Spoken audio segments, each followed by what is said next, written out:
प्यार से कहना धन काजी। कुछ मन में एक अपने द्वारा ही एक कोई ऐसी बात रख लेते हैं जिससे एक मोटिवेशन मिलती है, एक अपने आप को बहुत ही कोई ऐसा काम करने स्थिरता सहजता चाहिए, तो इस सत्य के साथ ही जुड़ना होगा।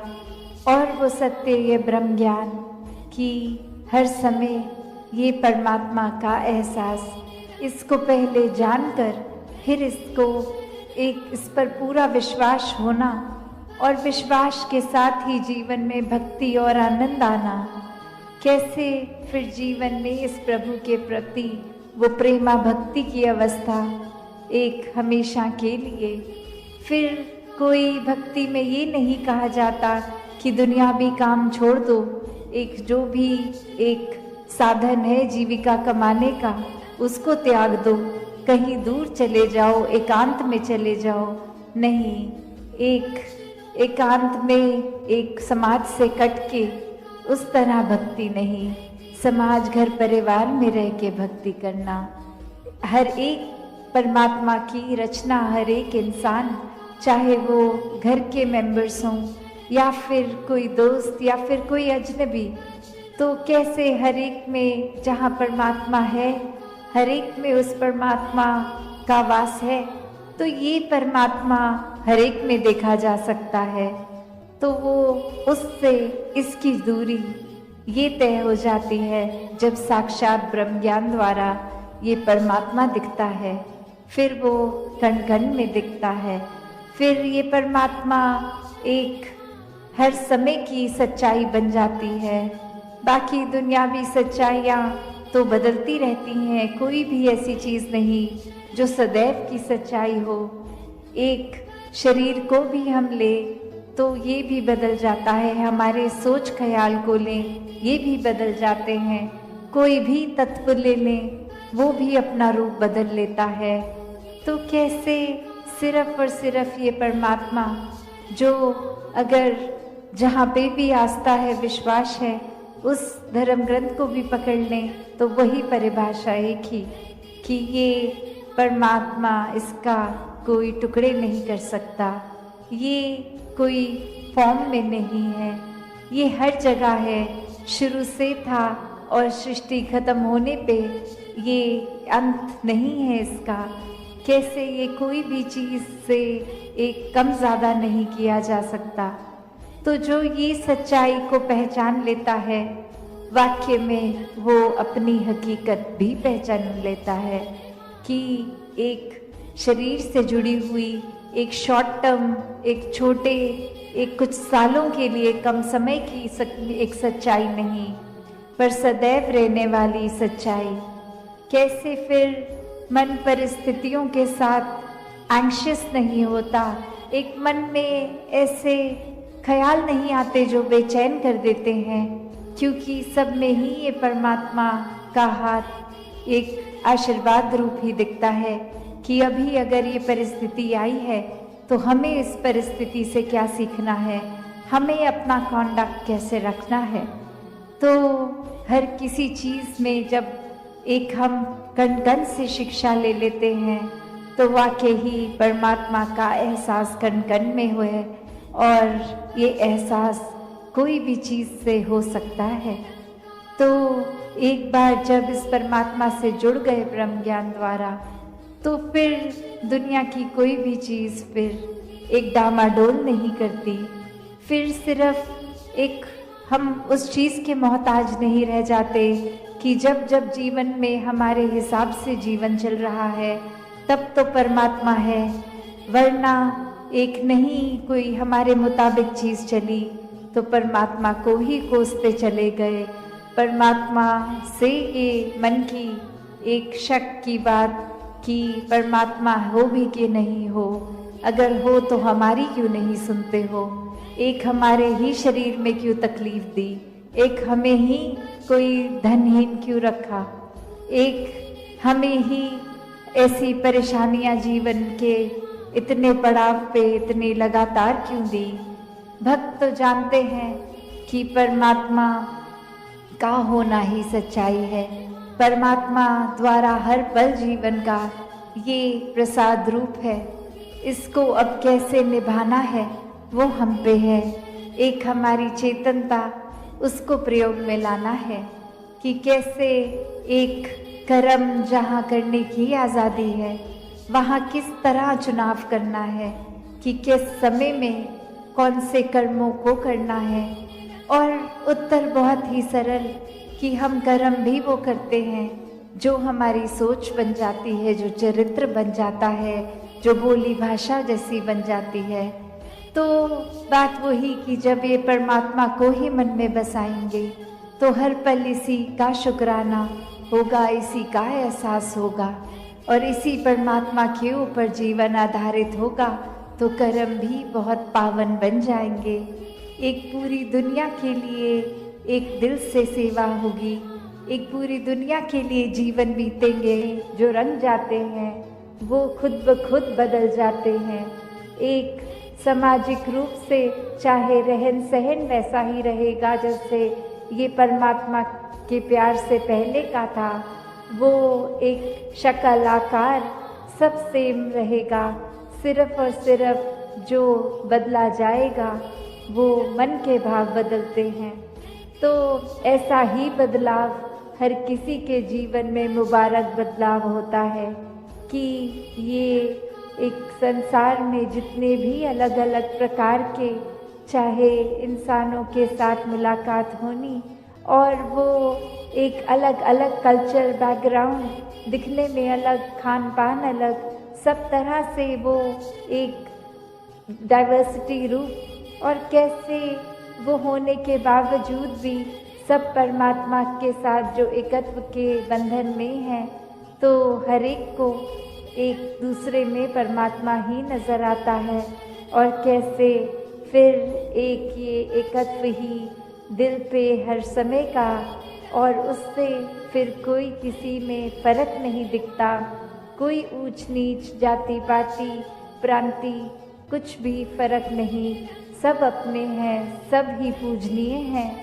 तो कैसे ये परमात्मा का वास तो पूरी सृष्टि के कण कण में है और वहीं जो हर किसी में भी, और यही परमात्मा को देखना ब्रह्म ज्ञान है कि इस परमात्मा को जब हर समय के लिए ये दिखाई देगा कि हर जगह ही मौजूद है, तो फिर एक जहाँ अपनी भी चेतनता जाग उठेगी। एक जो सच्ची दात है, जो भक्तों ने युगों युगों से समझाई है कि दुनिया भी एक दौलत तो आज है कल नहीं, इसने बदल जाना है, एक माया का रूप बदल जाना है, घर परिवार सोसाइटी सब बदल जाएगा, पर सिर्फ और सिर्फ एक चीज़ जो अपनी जगह में कायम दायम शुरू से थी, अभी भी है और ये संसार खत्म होने पे भी रह जाएगी, तो वो बस ये परमात्मा, ये निराकार है। तो इस निराकार को पहचान के जीवन में जहाँ फिर वो समझ भी आ जाती है कि जो कुछ इस निराकार ने दिया है उसका सदुपयोग ही करना है, किसी के नुकसान का कारण अपने आप को या किसी वस्तु को नहीं बनाना, मन में भाव हर किसी के लिए एक शुद्ध विचार रखते हुए हर किसी के लिए फिर वो मन से एक दुआ अरदास कि ये जहाँ किसी के दिन घर में जीवन में एक स्वास्थ्य रूप किसी भी तरह का एक नुकसान हो रहा है, तो वो भी एक भक्तों का दिल तो इस तरह पिघलता है, किसी को देखकर ठीक नहीं है तो उनसे ज़्यादा उनका दर्द भक्त समझते हैं। तो कैसे ऐसे वाले जीवन को मुबारकबाद जीवन कहा जाता है। ये एक परोपकारी जीवन होता है, अपने लिए सेल्फ सेंटर्ड होके, सेल्फिश होके, ये अपने ऊपर केंद्रित नहीं, पूरे संसार की भलाई के लिए भक्त अपना जीवन लगा देते हैं, पूरी ह्यूमैनिटी, पूरी मानवता के लिए ये संसार में आकर। तो कैसे जहाँ एक मन में भी भाव होते हैं कि ये एक समान अगर नहीं भी कोई दिख रहा, पर सब ही एक है। तो भाव वही कि भक्तों ने इस निराकार को देखकर मन में पहले बसाया जाए, इससे प्रेम किया जाए। तो ऐसा ही भाव संतों ने भी हमेशा समझाया कि कैसे अपने जीवन में हर समय ये कोई भी कार्य करते हुए ये भक्ति उस समय भी की जा सकती है जब कोई काम किया जाता है। ये प्रेम भी हर समय, ये प्यार भी किया जाता है तो भी वही एहसास मन में रहता है कि परमात्मा जब कण कण में है, हर एक में है, तो ये प्यार भी अपने आप स्वाभाविक हो जाता है हर पल में होने के लिए। और अगर किसी पल में भी हमें वो चिड़चिड़ापन, वो बेचैनी का एहसास है, तो वो समय है जहाँ हमें अपने अंदर झांक के देखना है कि अगर ऐसा महसूस हो रहा है तो ये हमारे अंदर का प्रेम, ये सहनशीलता, ये करुणा, दया, ये ऐसी विशाल मन को हमने कहीं खुद ही तो संकीर्ण नहीं कर लिया, और ये काम खुद पे तो फिर कुछ समय का नहीं होता। ये हर पल इस निराकार के एहसास में रह के खुद की बेहतरी के लिए एक शिक्षा जो सत्संग से भी मिलती है और सत्संग समाप्त होने के बाद भी पूरे संसार से, एक कण-कण से भी मिलती है। तो ऐसी ही शिक्षाओं को एक अपने अंदर डालकर अपने जीवन को वरदायनीय जीवन बना लें, एक हर एक के परोपकार में लगा लें। ये कोई छटाई करके एक अपने मन मुताबिक बातें और लोगों को नहीं अपनाया या एक दूर किया जाए। ये हर समय के लिए मन के भाव हो कि हर कोई अपने जीवन में भक्ति को अपनाता रहे, एक दूसरे के लिए आदर सत्कार ही मन में हो। तो ऐसे जो बात ये बोलने के लिए तो बहुत ही बेसिक है, शायद कोई छोटे बच्चे को भी ये एक छोटी उम्र से स्कूल में भी शिक्षा के तौर पे एक मॉरल साइंस के रूप में भी बताया जाता है, तो फिर ये ताउम्र बात को क्यों रिपीट किया जाता है। तो बात वही कि अगर सीखा है तो हो सकता है वो कुछ पल के लिए उस तरह से बात प्रभाव छोड़े, पर अगर वो अंदर से ही बात रहती है तो वो हमेशा के लिए रहती है। उसकी कोई शेल्फ लाइफ छोटी कम देर के लिए नहीं, वो गुण फिर हम पहले खुद ही बन जाते हैं। तो जब हम खुद ही वो गुण बन गए, चाहे वो प्रेम बन गए, चाहे विशालता बन गए, चाहे अनेकों गुण जो भी हैं वो बनते जाएंगे, तो जीवन भर वो स्वभाव में भी टिकेगा। तो ऐसा ही जीवन भक्तों का रहा है कि ऊपरी ऊपरी कोई सिखाई नहीं, ये तो रोम रोम अपना इस निराकार के हवाले है और इसी में एक मिक वाली अवस्था है। तो ऐसा ही भक्ति भरा जीवन हर कोई जीता जाए, सेवा सिमरन और सत्संग को प्राथमिकता देते हुए अपने जीवन के हर काम किए जाएं, और उसमें भी फिर वो सेवा रूप ही होगा, चाहे वो किसी प्रकार का भी एक ठीक नियत से किया गया काम हो, कोई चतुर चालाकियां ना उसमें मिले। तो दातार हर एक पे कृपा करे कि हर एक के दिल और कोमल होते जाएं, हर एक के मन के भाव और शुद्ध होते जाएं, हर कोई निष्काम भाव से सेवा करता जाए, एक पूरे संसार के लिए ही एक हमारा एक कंपैशन भी मन में हो, और उसी तरह फिर ये पूरे समाज के लिए, संसार के लिए अपनी कंट्रीब्यूशन वो पॉजिटिव हर कोई देता जाए कि कैसे अपने जीवन में हर पल ये चलते ही जाना है। ये एक स्टैटिक, एक अपनी जगह थम के ये जीवन नहीं जिया जा सकता, और कैसे ये स्थिर जीवन होते हुए भी ये जो मूवमेंट की बात, कि ये चलते रहने की बात, वो बात यही कि इस निराकार, इस दातार को जीवन में बसाना होगा। इसको जानकर, इसको मन में हर समय जो बसा लेते हैं, उन्हीं का जीवन फिर एक उस पेड़ की तरह जिसकी जड़ें इतनी मजबूत की अपनी जगह पे तूफान आने पे भी स्थिर, और फिर भी वो एक नदी की तरह बहते रहना, चलते रहना इसी निराकार में। तो ऐसे जीवन को संत हमेशा जी कर दिखाते हैं कि कैसे कोई भी सिचुएशन हमें उस तरह से उनके काबू में नहीं आता। एक भक्त तो बस इस निराकार के ही रंग में होता है, और फिर चाहे कुछ भी आसपास चल रहा हो, ये एक बेपरवाह मन की तरह ये हमेशा निराकार में रमता हुआ हर सिचुएशन को आराम से भक्त निकाल लेता है।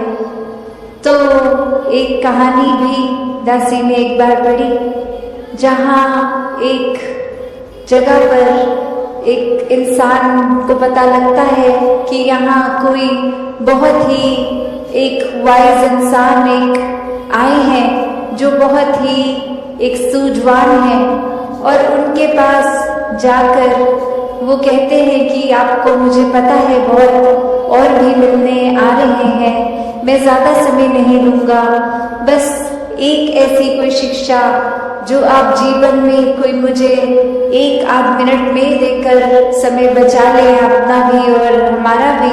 तो ऐसी क्या वो एक अमूल्य बात होगी जो 1 मिनट के अंदर एक शिक्षा जीवन भर की बन जाए। तो वो इंसान कहता है कि बस मूव ऑन, चलते चलो। और अब वो व्यक्ति ये सोच रहा है कि मैंने तो सुना था ये बहुत ही एक गहरे इंसान है, बहुत ही सूझवान है, वाइस है, और 1 सेकंड का समय क्या ले लिया इन्होंने, तो बस मूव ऑन बोल दिया। तो ये तो जाने को बोल रहे हैं मुझे, मेरे से बात नहीं करना चाह रहे। और अभी इसी सोच विचार में वो इंसान 2 कदम पीछे होके उनसे सोचने ये बात लगा, और फिर 1-2 व्यक्ति और इस दौरान आके उस इंसान के प्रति अपने भाव रखते गए, चलते गए।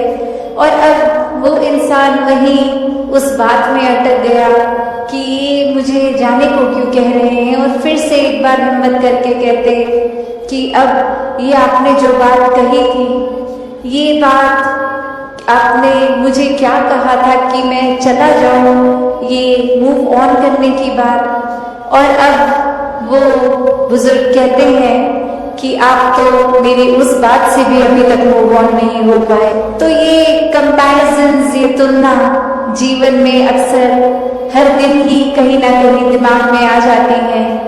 चाहे वो कंपैरिजन फिर एक अपने लाइफस्टाइल का हो कि हम किस तरह का जीवन जी रहे हैं, क्या क्या सुख साधन है हमारे पास, क्या वो सुख साधन हमारे पास जो है वो एक दूसरों से बेहतर हैं कि नहीं है, क्या ये सारी चीजें जो एक जीवन में कामकाज करते पैसे एक संभालते हुए, खरीदते हुए चीजों को एक घर बार एक माया रूप इकट्ठा कर बैठे हैं, क्या ये इसकी प्रशंसा की जा रही है और द्वारा, या फिर क्या कोई एक चीज दूसरे से बेहतर है, तब तक तो ये सुखदाई महसूस हो रहा है मन को। और जिस पल ये ऐसे कि कैसे मैं अपने जीवन को एक नैरो माइंडेड दृष्टिकोण से ही देख रही थी कि ये दुख सिर्फ मेरा ही है, किसी और के हिस्से दुख नहीं आता, सभी ने खुशियाँ महसूस की हैं। और किस तरह आज हर घर में जाके मेरी आंखें खुली कि ये नज़रिया, ये मेरी नैरो माइंडेडनेस, ये बहुत ही लिमिटेड सोच थी, और इसी वजह से एक लाजो विजन नहीं देख पा रही थी। तो कैसे एक समझाने का कहानी से भाव यही कि हर किसी के हिस्से जो है वो हर एक पे डिपेंड करता है कि हमने उस परिस्थिति का क्या करना है।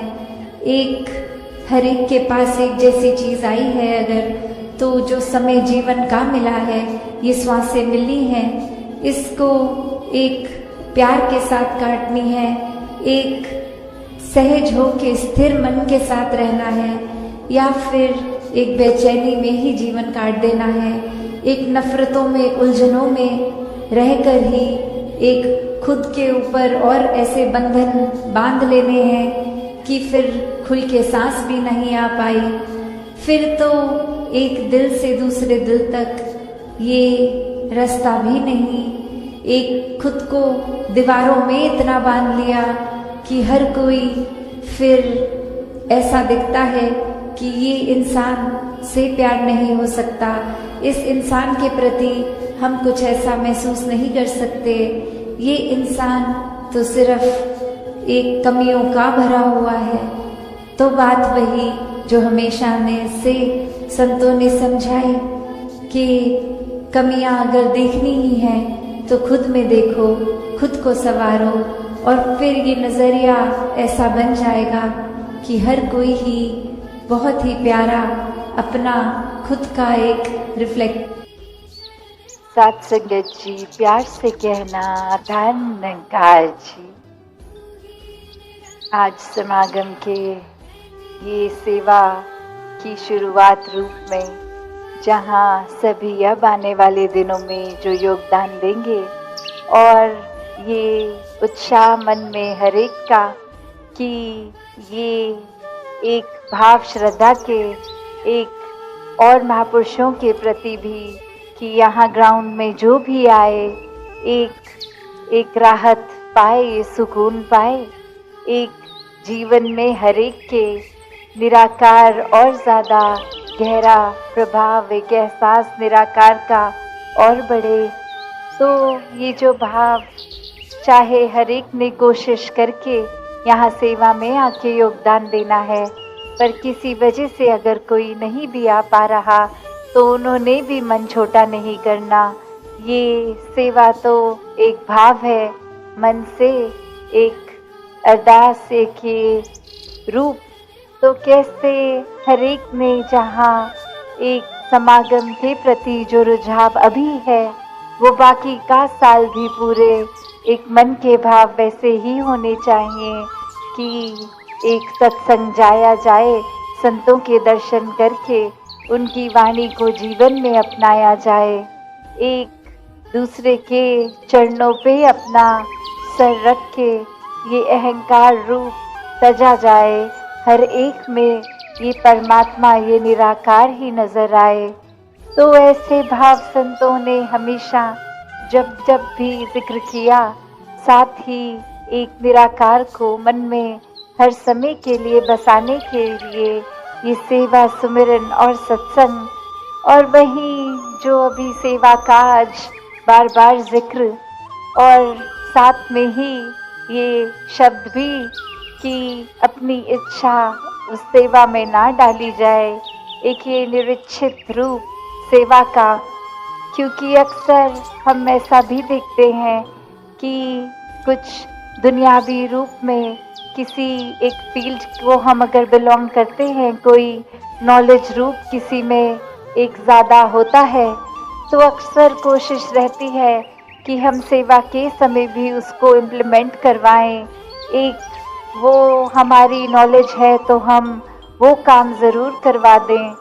तो बात वही कि जब ये हुक्म अनुसार का एक आता है रूप, तो वो ही एक ऑर्गेनाइज्ड वे है एक समागम के लिए, अगर उसकी तैयारियों के लिए, तो वहाँ अगर उस कैलिबर की ज़रूरत है नहीं है, उस हिसाब से अगर कोई चीज़ हमारे नॉलेज को अगर दर्शाती है और हमें करना है, तो वो ज़रूरी नहीं उस समय उसकी नीड है, उसकी ज़रूरत है। तो उसी अनुसार तभी वो जो हुक्म रूप में सेवा है कि जब जिस तरह एक आदेश आ रहा है वैसे ही एक रूप सेवा का बनता चलता है, तो वो एक सिस्टमैटिकली भी जहाँ और वहाँ एक मर्यादित रूप एक मन से श्रद्धा है, तो फिर तो किसी तरह की भी सेवा कहीं पे भी लग जाए, वो मन में फिर कोई और भाव नहीं लाती। क्योंकि सेवा करने के समय तो संत हमेशा सिर्फ सेवा करने ही आते हैं, ना कि इसलिए कि कोई सेवा करते देखे या हमें अपने पसंद की जगह पर ही सेवा मिले। अक्सर मन इतना जुड़ भी जाता है एक तरह से एक सेवा करने के लिए कि अगर उस समय सेवा बोल दी जाए कि आज आपका एक ये ध्यान नहीं कि आप हर बारी अगर प्याऊ पे ही होते हैं तो आप इस बार प्याऊ पे नहीं, आप इस बार कहीं और टॉयलेट इत्यादि में अगर लग जाए तो मन फिर एक उस सेवा को भी एक्सेप्ट करता है कि नहीं। मन में ये भाव भी कि इतने समय से इस जगह पर कर रहे हैं, इतने एक्सपर्ट हो गए हैं इस जगह पे सेवा करते करते, तो अब हमें कोई नई जगह पे क्यों डाला जा रहा है। तो भाव वो नहीं, भाव तो यही कि जहाँ जब ज़रूरत एक कोई एक्टिविटी वाइज सेवा नहीं, सेवादार तो हर समय का सेवादार, हुक्म के अनुसार करने वाली मन की इस इच्छाओं को, एक अहंकार रूप को छोड़ के पूरी तरह समर्पित रूप से ये सेवाएं, और जहाँ फिर वो सेवा है वो सेवा को सेवा की तरह ही किया जाए, क्योंकि वो सिर्फ कोई कार्य नहीं कि अगर उदाहरण के तौर पे कि एक मिट्टी और तसले और वो तसलों में मिट्टी भर भर के आगे देना, तो ये भी मन में इसलिए नहीं कि रोज़ सुबह आ गए, पर वो मन का भाव तो सिर्फ कि आज कोई एक्सरसाइज हो जाए कि आज भार उठा लेंगे, या फिर एक रूप की कुछ हमारे शरीर का बल है हम ये कर सकते हैं, वरना और कोई इतनी फुर्तीली तरह से नहीं कर पाएगा। तो अगर मन के भाव हैं ऐसे तो खुद ही एक बार देख लें कि सेवा में फिर कोई ना वो शरीर की ताकत चाहिए, सिर्फ वो मन में एक भाव चाहिए। वरना तो तरह तरह की मशीन्स होती हैं जो अगर पूरे पूरे दिन की भी हम सेवा करें वो 10 मिनट में उससे ज़्यादा एक जगह से दूसरी जगह तक वो कार्य कर देंगे, पर यहाँ वो भाव एक हाथों से सेवा करने का है, एक भाव कि हर कोई एक सेवा का एक फ़ायदा उठाए। और ये फ़ायदा क्या, ये कोई दुनियावी फ़ायदा नहीं होगा, ये जो अभी हम गीतों में भी सुन रहे थे कि सेवा में सुख है, जो सेवा करता है वो एक अपने मन को हल्का पाता है। तो वो बात ये नहीं कि अगर कोई शरीर की पीड़ा है वो सेवा करके दूर होगी। एक शरीर तो परमात्मा ने जिस तरह दिया और जिस तरह हमने उस शरीर का ख्याल रखा उसके ऊपर आधारित होती है वो तन की एक कोई हालत कैसी है, कोई अगर बीमारी है या कोई और तकलीफ है। तो बात वो नहीं कि सेवा करके एक रूप की एक बिल्कुल शरीर ठीक होगा। ये तो जो परमात्मा ने, निराकार ने जिस तरह रखा, हमें अपने एक चेतनता के साथ उस समय अपने आप को ठीक रखने की जिम्मेवारी है। ये सेवा का भाव वही कि ये शरीर भी ठीक रहे, पर अगर हम मोटिव ही बना लें कि हम कोई शरीर में पीड़ा एक एहसास कर रहे हैं तो सेवा करेंगे और वो तकलीफ ठीक होगी, तो फिर असल रूप में सेवा हो ही नहीं रही, क्योंकि ये एक इच्छा है शरीर ठीक करना, उसके बदले में एक सौदा हो रहा है सेवा का। तो भाव वो नहीं, भाव तो कि जितना भी हो सकता है मन में भाव सेवा का रख के सेवा करी जाए, और उसके बाद फिर एक अगर फोकस ही रहेगा कि सेवा करने के बदले शरीर ठीक हो, तो ऐसा होने वाला नहीं है। बाकी ये निराकार जब भी फिर वो रूप कि किसी पे अगर आज तन ठीक रखा है कल नहीं भी, और आज अगर नहीं भी कल ठीक भी, बस हमें वो प्रयत्न अपने शरीर के लिए भी करते जाना है। तो एक भाव वही कि अक्सर सेवा को हम अपनी इच्छाओं से जोड़ लेते हैं, किसी चीज़ की प्राप्ति से जोड़ लेते हैं, तो वो हरगिज़ सेवा नहीं रह जाती, फिर वो एक कार्य है जो हमने किसी फायदे के लिए किया या कुछ साबित करने के लिए। तो सेवा को पूर्णता से सेवा की तरह ही करें।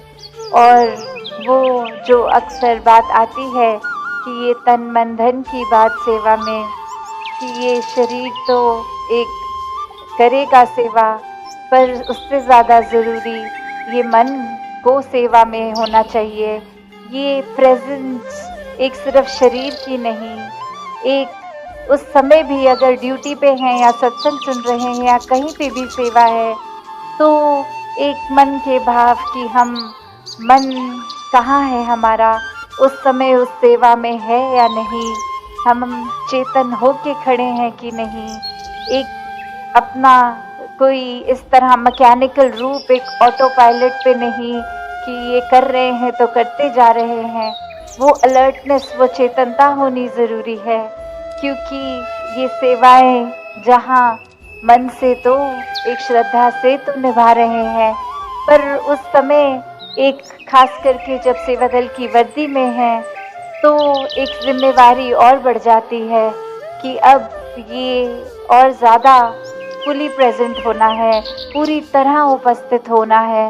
एक हम जोन आउट नहीं हो सकते कि खड़े तो यहाँ है, ख्याल कहीं और चले गए।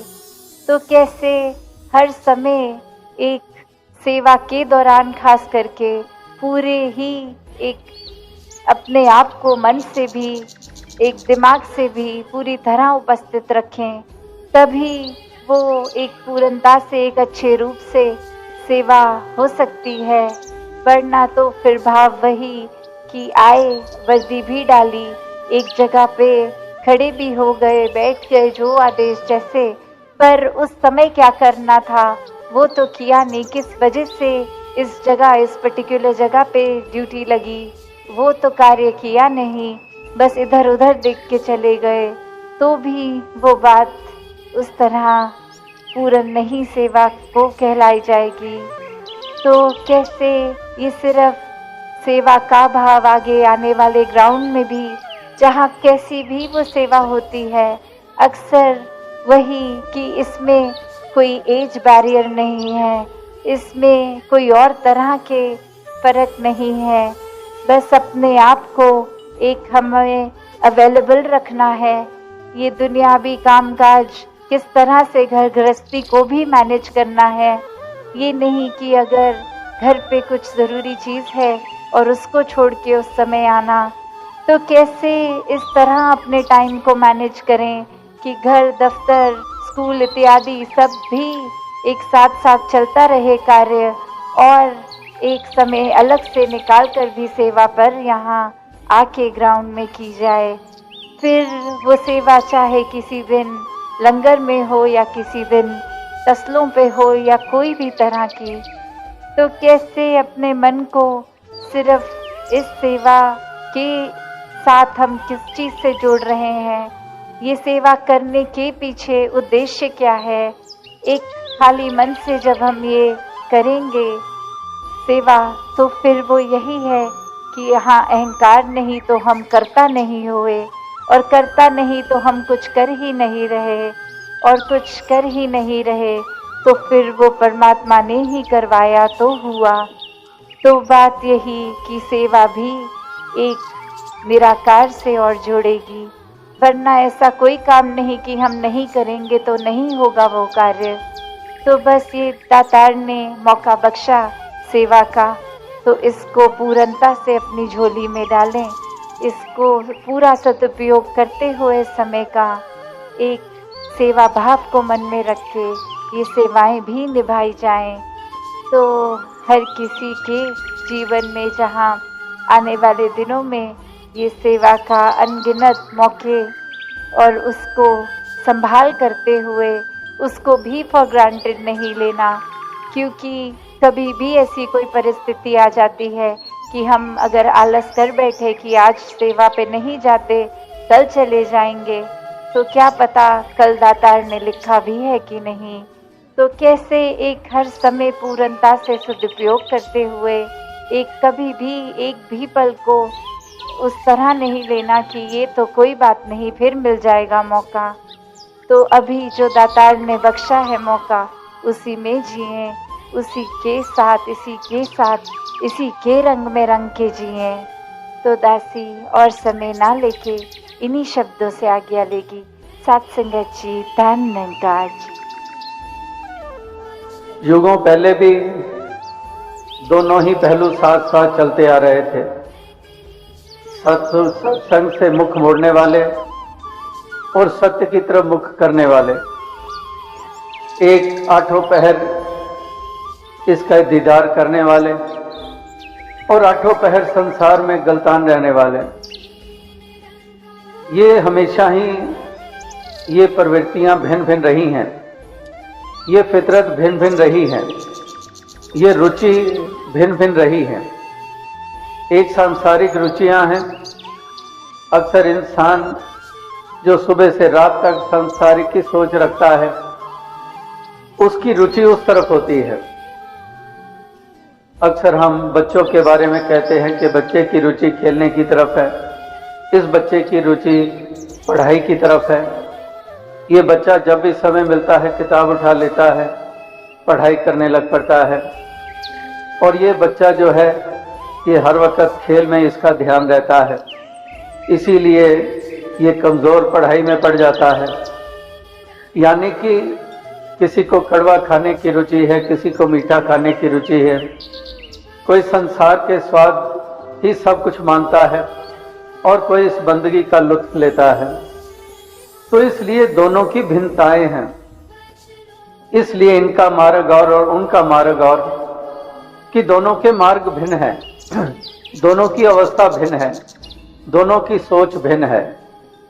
जो इस लगन में रहता है, इस सत्य की बंदगी के लिए, इसकी भक्ति के लिए, इस परमार्थ को निभाने के लिए जो हमेशा उत्साहित रहता है, उसकी दिलचस्पी, उसकी रुचि, उसकी चाहत वो इसी तरफ ही लगी रहती है कि मैं जीवन का एक एक पल समर्पित कर दूं इस परमार्थ को, इस सत्य को, इस बंदगी को, इस भक्ति को।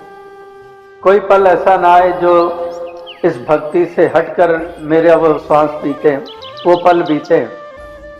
वो निरोल मछली की जैसे अभी भी मिसाल दी गई कि मछली जल में ही रहे तो उसका जीवन है। तो भक्त भी यही ऐसी चाहना रखता है कि मैं भी इसी सरोवर में हमेशा डूबा रहूं, इस सागर में हमेशा डूबा रहूं, कभी भी इससे बाहर ना निकलूं। एक पल भी, जैसे महापुरुषों के कथन हम पढ़ते आ रहे हैं, एक घड़ी ना मिलते तो कलयुग होता। यानी कि एक घड़ी का ही जो एक वक्फा है, एक घड़ी की ही दूरी है। तो कलयुग जिसको हम लगातार जिसका जिक्र करते आ रहे हैं कि तमाम युगों में से सबसे नीचे दर्जे वाला कलयुग, तो भक्त इसको इस रूप में देखता है कि तुझसे नाता टूटना यानी कि कलयुग हो जाना। एक घड़ी विसरना, इसको विसारना, तो कहते हैं वो कलयुग के समान है, वो नरक से मर्ग के समान है। क्योंकि मन की ऐसी हालत हो जाती है, जीवन को कोई और ही दिशा मिल जाती है, भाव कुछ और ही बनते चले जाते हैं। तो इसलिए एक घड़ी की दूरी भी बहुत अखरती है। और संसार कैसे जीवन की तमाम घड़ियां इससे जुदा रह के बिता देता है, इससे दूर रहकर बिता देता है। इसीलिए सत्संग की प्रेरणाएं दी जाती हैं, महापुरुषों की सोबत की प्रेरणा दी जाती है, ये संग करने की प्रेरणा दी जाती है। प्रेरणा उसी तरफ ही की जाती है जिस तरफ आशंका होती है कि कहीं पर भी यहाँ कदम डगमगा सकते हैं, यहाँ पर कहीं ढील हो सकती है, उसी तरफ ही सुचेत बार बार करना पड़ता है। संसार की तरफ कब किसको सुचेत करने की जरूरत पड़ी है? संसार में तो सुचेत करने की जरूरत ही नहीं पड़ती है।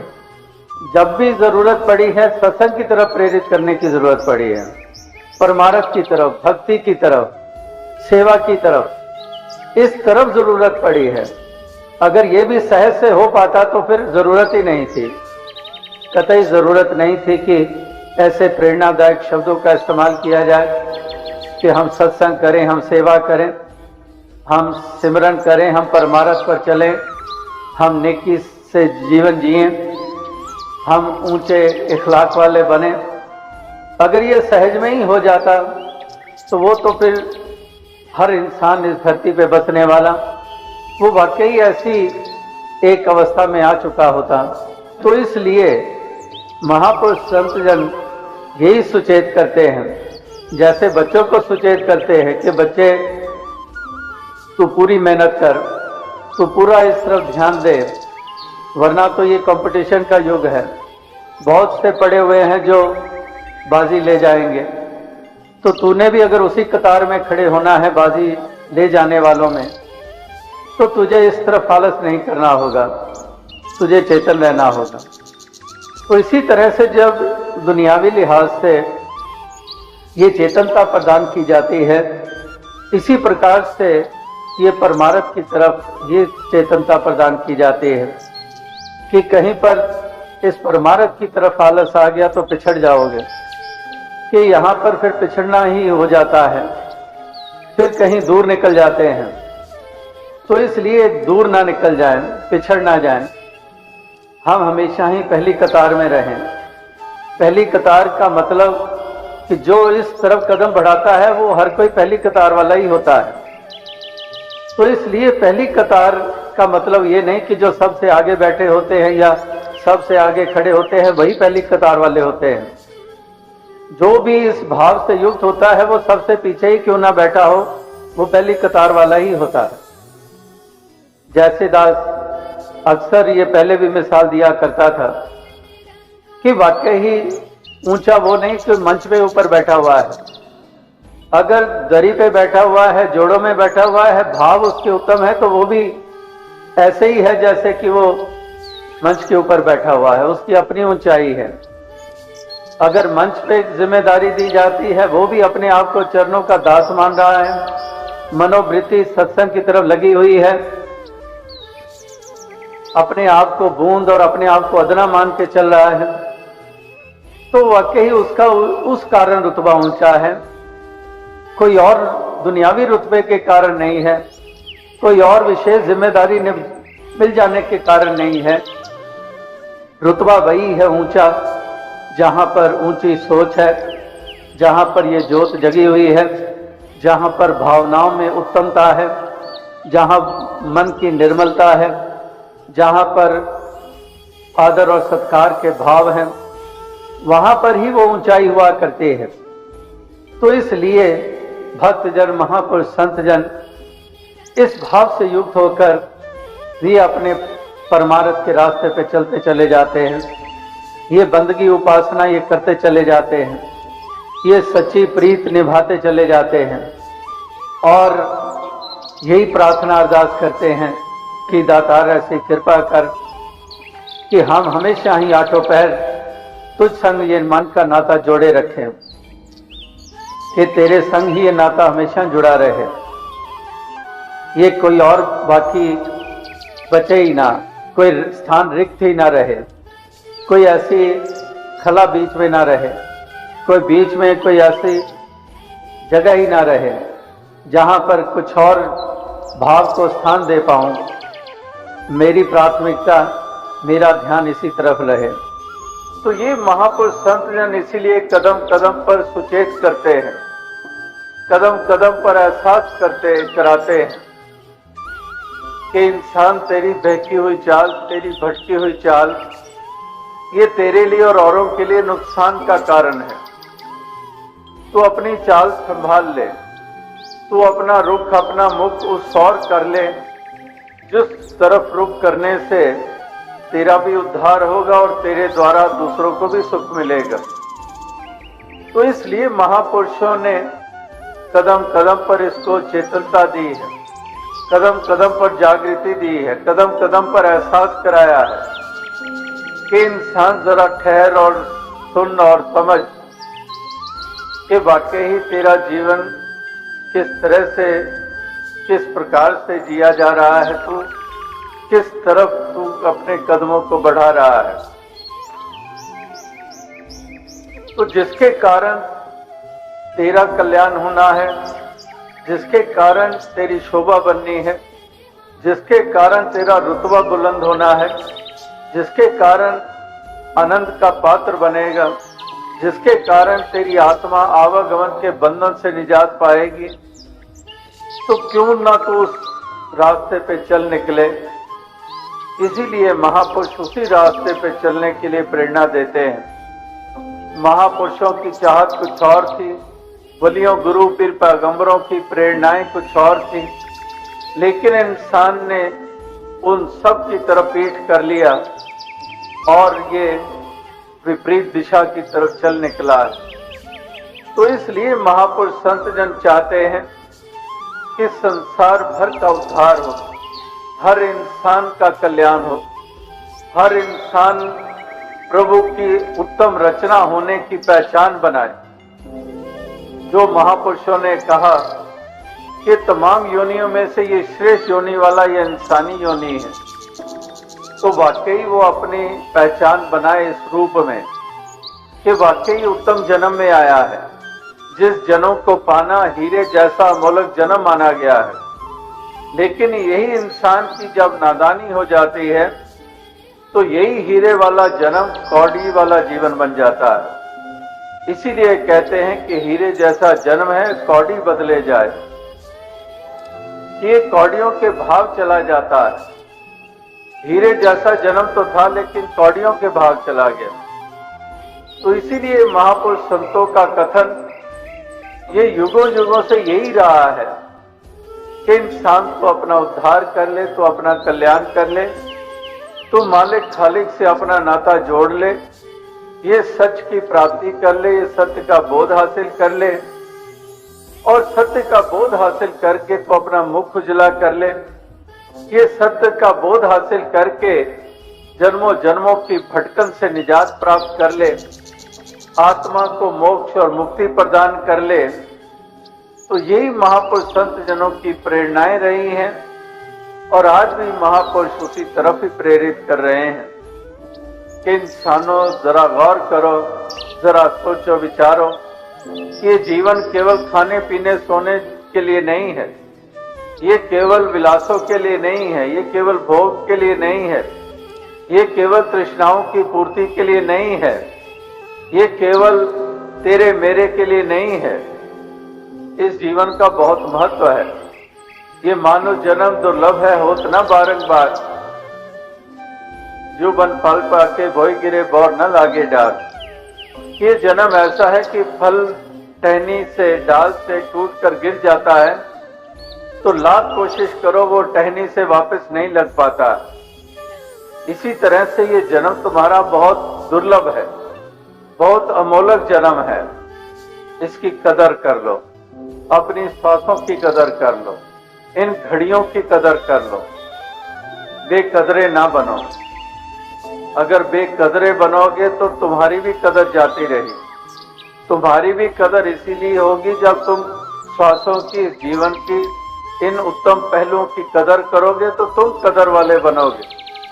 वरना तुम्हारी कदर इसीलिए नहीं रहती क्योंकि ना तुम सत्य की कदर करते हो, ना मानवता की कदर करते हो, ना प्रेम भाईचारे की कदर करते हो, ना मिलवर्तन की कदर करते हो। इन सब की कदर ना करने के कारण तुम्हारी भी कदर जाती रही। तुम इंसानी पहचान भी गंवाते चले गए और तुम्हें शैतान और हैवान का नाम दिया जाता रहा। तो इसलिए तुम बेकदरे ना बनो, तुम कदरदान बनो। तुम कदर करो इस सत्य परमात्मा की, कदर करो इस मार्ग की, कदर करो भाईचारे और प्रेम की, करुणा की। तो अगर तुम इन तमाम पहलुओं की कदर करने वाले बन जाओगे तो तब ही वास्तविकता में तुम इंसान होने की सच्ची पहचान बनोगे, धर्मी होने की सच्ची पहचान बनोगे। तुम्हारा रुतबा बुलंद हो जाएगा, लोक और परलोक में तुम्हारी शोभा बनेगी। तो अवसाद संगत कहने का तात्पर्य यही है कि महापुरुष संत जनों ने जो पैगाम, जो संदेश दिए हैं वो हर इंसान के हित के लिए हैं, क्योंकि भक्त परोपकारी होते हैं, हितकारी होते हैं, तो ये हित करने के तहत ही ये पैगाम देते आ रहे हैं, वरना उनको क्या लेना देना। कबीर जी को क्या पड़ी है, अपना उद्धार हो गया, सच की प्राप्ति हो गई, आत्मा मोक्ष और मुक्ति की पात्र बन गई, आनंद से जी रहे हैं, क्या लेना देना, क्या जरूरत मीराबाई को, जहां पर वो सच की लगता गुरु रविदास जी के चरणों में जाकर कर लेती है, वो सच्ची दौलत की प्राप्ति कर लेती है, जीवन के लक्ष्य को पूरा कर लेती है, तो उसको क्या लेना देना। क्यों गली गली घूमकर पैगाम दिए जा रही है, संदेश दिए जा रही है, लोगों के लांछन भी सह रही है, फिर भी सच का बोलबाला कराने में कदमों को रोक नहीं रही है। यानी कि भक्त क्योंकि संत परोपकारी भी होते हैं, ये नहीं कि अपने मकसद पूरा हो गया, लक्ष्य पूरा हो गया तो बस इतना ही काफी है, नहीं, परोपकारी भी होते हैं। इसीलिए इनकी तुलना की जाती है कि सर्वर सर्वर संत जन चौथा वर्षे में परोपकार के कारणे चारों धारे दे। तो ये परोपकारी हृदय चाहते हैं कि इंसान क्यों डूबे इस भव सागर में। ये हर किसी का बेड़ा पार करने के लिए, ये भव सागर से पार उतारने के लिए ये परोपकार करते हैं कि इंसानों का बचाव हो, हर आत्मा का बचाव हो, ये मंजिल मकसूद प्राप्त करे, ये नाता जुड़े, सच का बोध प्राप्त हो, सच की लगता हो, और इस तरह से दिव्य गुणों से युक्त होकर इस कदर सभी जीवन जिए कि वातावरण सुखद, चैन वाला, अमनो अमान वाला ये बनता चला जाए, ताकि सभी राहत के साथ जीवन के सफर को तय करें। तो दातार सब पे कृपा करे, सबको आनंद खुशी प्रदान करे, तन मन धन के सुख प्रदान करे, और जैसे विस्तार से कहा कि सबको जीवन जीने का सलीका दे, प्यार से जीवन को सभी जिए, प्यार की ठंडी फुहार चारों तरफ बरसे, तो इस तरह से ये प्यार की ही फुहार बनकर चारों तरफ बरसते चले जाएं, और ठंडक की ठंडक हो, तपश बहुत हो चुकी, ठंडक ही हो, शीतलता ही हो, सभी इस प्रकार से इस जीवन के सफर को तय करें। साध संगत जी धन। प्रेम से कहना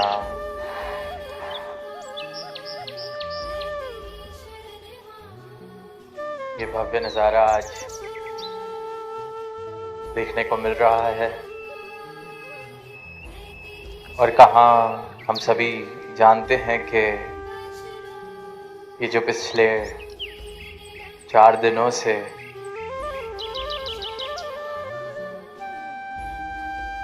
जिस अमृत वर्षा का हम आनंद ले रहे हैं, ये वैसे तो दिसंबर 2024 में ये रूप बनना था, पर फिर मौसम को देखते हुए और सबकी सारी साथ संगत की सहूलियत को देखते हुए सतगुरु माता जी का ध्यान आया कि इसको चंद हफ्तों बाद, और आज ये दिन फाइनली ये समागम का रूप बन रहा है। निरंकारी यूथ सिंपोजियम कल संपन्न हुआ, और अब ये समागम भी संपन्नता की ओर। ये चाहे समागम घड़ी के हिसाब से देखें तो संपन्नता की ओर बढ़ रहा है, पर जो सतगुरु का संदेश है, जो सतगुरु का ब्रह्म ज्ञान है, जो उनके संतों की वाणी हमने श्रवण की, यही संदेश, यही वाणी, यही पैगाम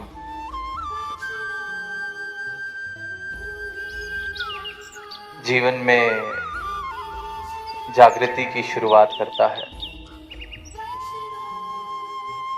भक्ति का आरंभ जीवन में सतगुरु के आने से हो जाता है। अनेक संतों ने पिछले कुछ समय में अपनी भावनाएं साझा की, अपने जीवन के अनुभव साझे किए, कहा कि क्यों मानव को जरूरत है इस परम पिता को जानने की, क्यों सिर्फ नाम लेना काफी नहीं है इस प्रभु का, क्यों इसे जानना, इसे पा लेना जरूरी है।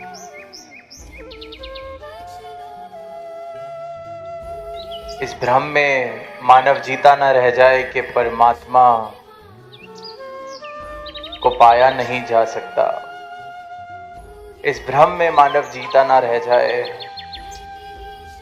कि ये परमात्मा को सिर्फ किसी सीमित स्थान पर ही पाया जा सकता है, किसी खास धरा पर जाके ही पाया जा सकता है, किसी मंदिर में ही पाया जा सकता है, किसी खास समय पर ही परमात्मा को प्राप्त किया जा सकता है। कहीं मानव ऐसे ही भ्रमों में जीता ना रह जाए कि सिर्फ नाम ले लेना ही काफी है, सिर्फ पूजा अर्चना कर लेना काफी है। इस भ्रम को दूर करने के लिए एक एक संत ने, जिसने ये यात्रा की कि हम भी नाम ही ले रहे थे, हम भी आवाज ही दे रहे थे, हमें भी लगता था कि ये तो ऐसे कर्म हम करें, ऐसी आराधना हम करें इस प्रभु की कि शायद हमसे खुश होके जब ये जीवन की यात्रा खत्म होगी तो शायद प्रभु किसी स्वर्ग में हमें जगह दे देंगे, शायद अपने चरणों में स्थान दे देंगे। तो शायद और इस भ्रम की अवस्था से जिस जिस संत ने पाया है, प्रभु को पाया है, उस संत ने ये आवाज आज दी कि हम भी ऐसे ही भ्रमित, ऐसे ही शायद, ऐसे ही अंदाजे की बुनियाद पर इस प्रभु का नाम ले रहे थे, पर आज प्राप्त कर लिया है, देख लिया है, पा लिया है, चरणों में स्थान प्राप्त हो गया इस प्रभु के जीते जी। इस शरीर की यात्रा के चलते चलते, इन श्वासों की लड़ियों के चलते चलते प्राप्त किया है इस प्रभु को। और फिर पूछते हैं कि क्या मिला प्राप्त करके, तो संत आगे से कहते हैं कि मानो एक जलती बलती धरती धरा। हम अक्सर जब राजस्थान इस प्रदेश का नाम सुनते हैं तो पता चलता है कि कितनी गर्मी यहाँ कुछ क्षेत्रों में होती है। तो संतों ने कहा कि मानो के तपता हुआ सूरज चमक रहा हो, मानो अंगारों के मौसम बने हों। इतनी गर्मी, इतनी तपती बलती गर्मी में एक यात्रा तय करनी हो और वहां कोई छांव हमें दे दे उस यात्रा को पूरा करने के लिए, कि एक तो रास्ता है इस धूप में सड़ते हुए चलते जाएं, इस यात्रा को करें, और एक है वहीं ठंडी शीतलता भरी छाएं मिल जाएं और वहां ये यात्रा करने को मिले। तो परमात्मा को प्राप्त करने से पहले जीवन उस धूप में चलने की तरह आज भी यात्रा वही है, रास्ता वही है, चल अभी भी रहे हैं इस जीवन की यात्रा में, पर एक ठंडक भरी छांव इस परमात्मा की मिल गई है। इस दुनिया के जो उतार चढ़ाव, जैसे उस यात्री को धूप लग रही थी, वैसे जिस तरह से ये जीवन को पहले अनुभव कर रहे थे, दुख प्राप्त कर रहे थे, चोटिल हो रहे थे, दिल टूट रहे थे, वहाँ इस परमात्मा की ओट मिल गई है, संभाल लिया है इसने। इस धूप में चलते हुए यात्री को छाया देती है। तो कौन नहीं चाहेगा ऐसा जीवन? कोई धूप में यात्रा कर रहा हो और उसको बोला जाए कि छांव में भी यही यात्रा की जा सकती है, कौन नहीं चाहेगा?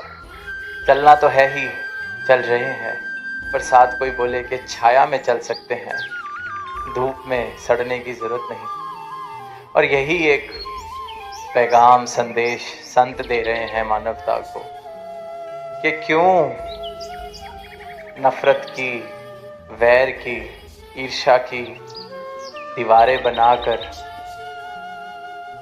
क्यों एक दूसरे को नीचा दिखाकर, क्यों एक दूसरे के लिए मन मुटाव रखकर, क्यों इन बंदिशों में जीकर इन नफरतों के अंगारों में जी रहे हो?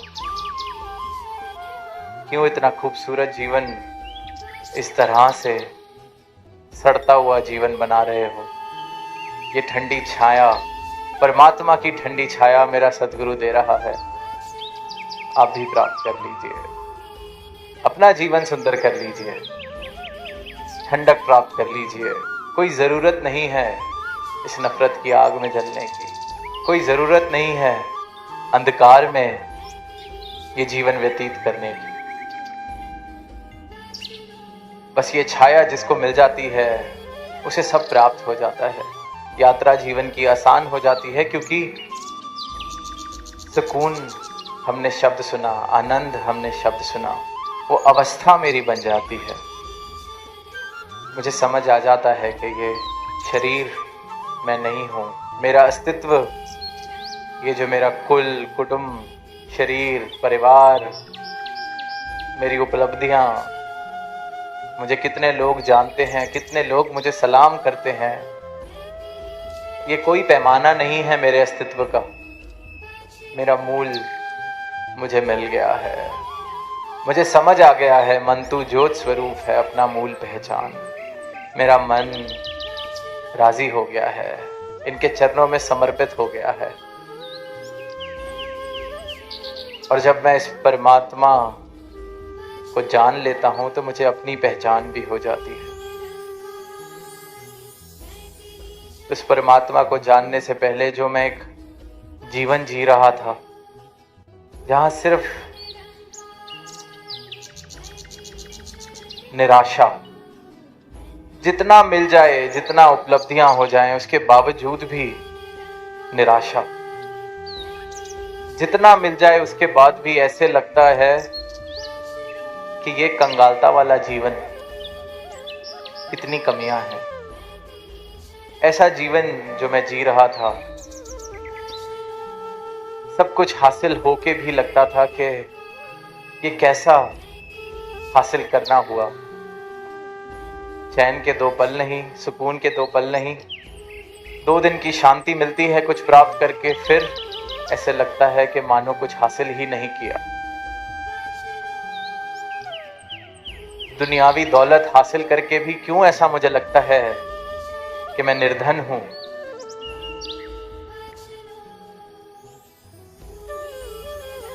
फिर संतों की वाणी कान में पड़ती है कि कबीर सब जग निर्धना, धनवंता ना कोय, कि सारा ही ये जग निर्धना है, धनवान कोई भी नहीं। धनवंता सो जानिए जिस पे राम नाम धन होए। सिर्फ एक उस इंसान की अवस्था एक धनवान वाली अवस्था है जिसके पास राम नाम धन है, वरना दुनिया का धन किसको धनवान बना सका। जिनके पास है वो भी यही कह रहे हैं, ऐसे लगता है कि कुछ है ही नहीं, या कुछ है नहीं, या चला ना जाए इस बात का डर। निर्धन जैसी हालत, कुछ हासिल करके भी हासिल ना हुआ, ऐसी हालत। और सदगुरु ने या संतों ने कभी भी इस दुनिया के धन को इकट्ठा करने से रोका नहीं। बस ये कहा है, इतना जान लो कि ये धन जितना भी मिल जाए ये उपलब्धियां जितनी भी हो जाएं, धनवंता इस धन से नहीं आने वाली। बस इतना जान लो, जो इकट्ठा कर रहे हो वो मिट्टी का एक ढेर है। अब मिट्टी का एक छोटा सा ढेर बना लिया जाए या पूरा पहाड़ बना लिया जाए, वो आपकी मर्जी, पर इतना जरूर याद रहे, एहसास रहे कि मिट्टी का ढेर है। इससे मेरी निर्धनता मिटने वाली नहीं है, इससे मेरी कंगालता मिटने वाली नहीं है, इससे कोई अमीरी आने वाली नहीं है। ये दुनियावी सुख साधन जरूर अव्वल दर्जे के मेरे जीवन में आ सकते हैं, बहुत मुबारक है। आज अगर किसी के पास 10 है, उसकी चाहत है कि मेरे पास 100 हो, बहुत मुबारक है। बस इतना सा ही ये एहसास कराते हैं कि वो 10 का 100 हो जाए, 100 का 1000 हो जाए, 1000 का लाख हो जाए, है मिट्टी ही। तो जो असली धन है उसको प्राप्त करके जीवन में धनवान हो जाए। राजस्थान में पिछले 3 दिन से मीराबाई का जिक्र हो रहा है। अनेकों बार ये जिक्र सुनते हैं, कैसे एक राजकुमारी, सबने ये बात सुनी है, कही है, पर इस बात पर हम गौर भी करें। हम खुद कहते हैं कि सब कुछ था दुनियावी नजरों में। दास को लगता है कि उस समय के राजकुमारी अगर वो थे तो ना जाने ऐसे कितने लोग इकट्ठे कर लें, अपनी सारी धन दौलत को शायद मिलाकर भी उनसे ज्यादा धन, ये दुनियावी धन, संसारी धन उनको विरासत में मिला होगा। पर फिर भी राम रतन धन की चाहत, उसकी प्राप्ति के बाद मीराबाई ने खुद को धनवान माना। तो इस परमात्मा को सही मायने में जिसने प्राप्त किया है, उसको इस धनवंता का एहसास होता है कि क्यों कहा गया है कि संसार का जितना भी धन इकट्ठा कर लिया जाए, जितनी भी उपलब्धियां हासिल कर ली जाएं, क्यों संतों ने कहा है कि सब जग निर्धना। क्यों ये बात कही है? क्योंकि उन्होंने असली दौलत प्राप्त करी। राजा जनक की भी हम बात सुनते हैं, राजा होके भी इस ब्रह्म को प्राप्त करने की चाहत, क्योंकि समझ आ गया कि दुनिया तो मुझे राजा कह रही है, मेरी प्रजा सारे मुझे सर झुकाकर मिलते हैं, सारी दौलत संसार की मेरे पास, पर मुझे तो पता है कि मैं तो अंदर से निर्धन का निर्धन हूं। फिर गुरु अष्टावक्र आते हैं तो मुझे धनवान बना के गए। एक एक इंसान जिसने इस प्राप्ति को समझा है, प्राप्त किया है सदगुरु की कृपा से, उसको समझ आया है असली में धनवंता कहा किसे जाता है, किस अवस्था को कहा जाता है। और ऐसा नहीं कि सिर्फ जिनके पास ये संसारिक दौलत थी उन्होंने ही ये उद्घोषणा की। कबीर दास जी के बारे में भी हम जानते हैं, आर्थिक रूप से क्या स्थिति, और खुद को शहंशाह वाली अवस्था दी उन्होंने।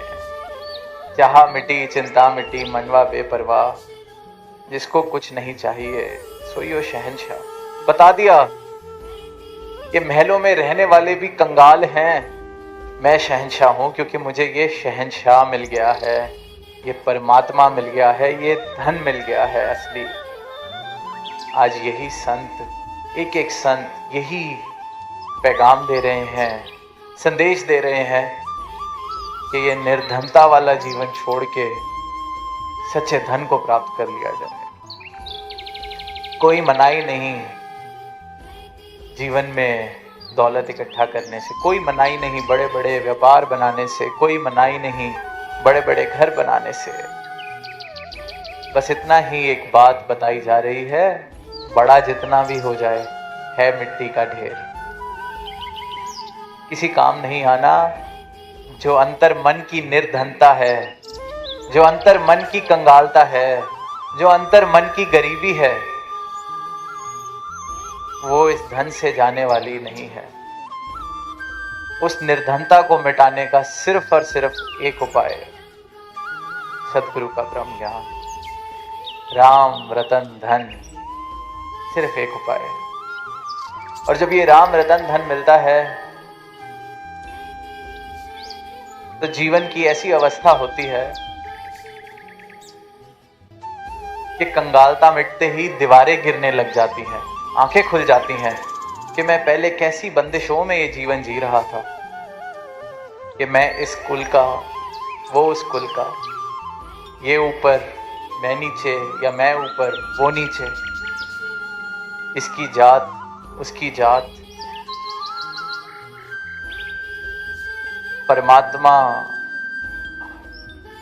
को प्राप्त करने के लिए ऐसे ऐसे भ्रम, परमात्मा पर हक जमाने के, परमात्मा की ठेकेदारी के, कि इस जात से हैं तो परमात्मा को हासिल कर सकते हैं, इस जात से हैं तो परमात्मा का परिचय दे सकते हैं, इस जात से हैं तो परमात्मा के मंदिर में जा सकते हैं। ऐसी ऐसी दीवारें, ऐसी ऐसी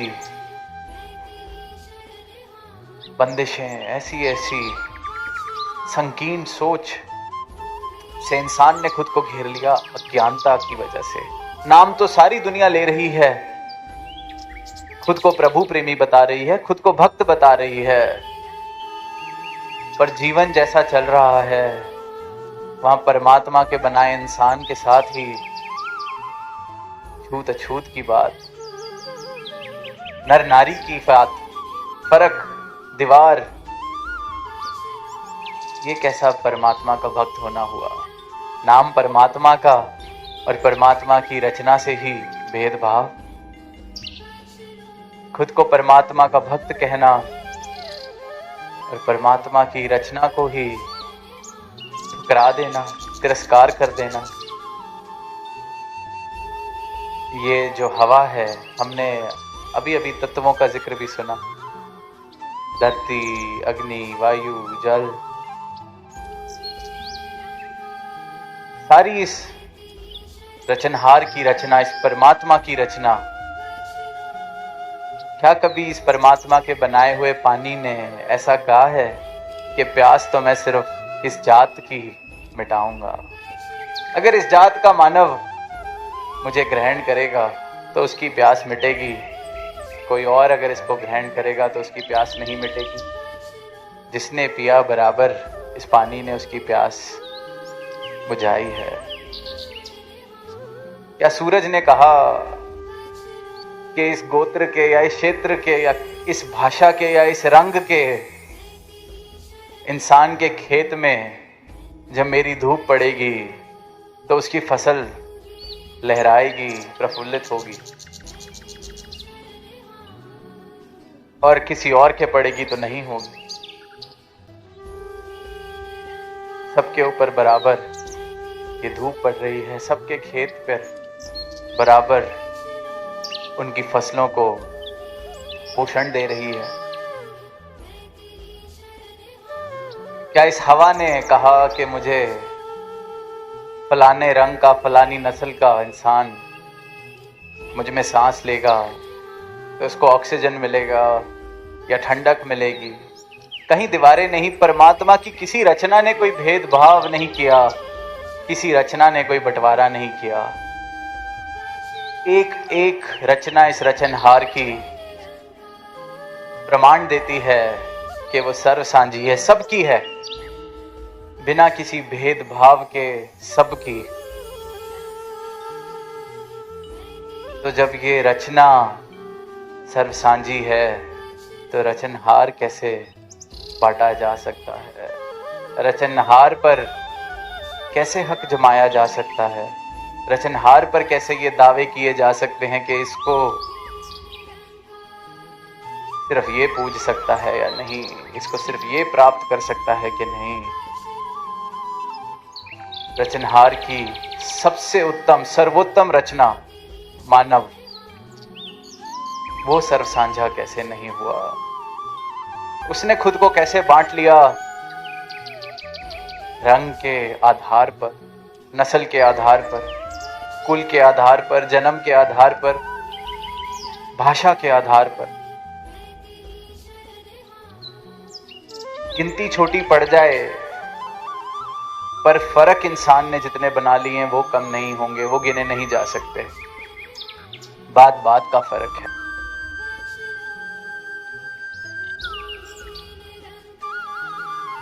तो ये सब निर्धनता के लक्षण हैं।